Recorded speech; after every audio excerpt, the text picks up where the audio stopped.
People often ask me what the difference is between Swattage and other software companies. And I would say it's how we estimate and quote our work and deliver on those estimates.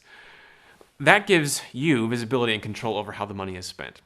So when we quote you on a certain price, we're actually able to deliver right on that price. And the reason why is because my background is in enterprise project management. And so I've been on both sides of the aisle. I've been on the client side, receiving services, and I've been the vendor giving them.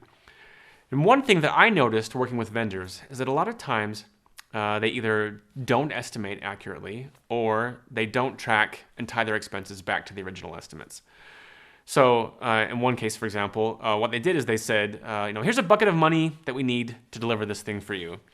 And those estimates were based on some kind of calculation, that said they need this much for requirements, this much for design, and this much for the build. And then they started spending money. Well, they burned through the money that was earmarked for the requirements, but they weren't done with the requirements. And then they started spending the design money on the remaining requirements work. But they didn't bring that up to us as the client, and I said, no, okay, you guys need to track the work for phase one against the money for phase one and report back to us. Same thing for the work for phase two against the money for phase two. Like, you don't just get to surprise us at the end of the project with a change request for more money. You need to monitor and control the work you're doing and the money you're spending and give us visibility into it.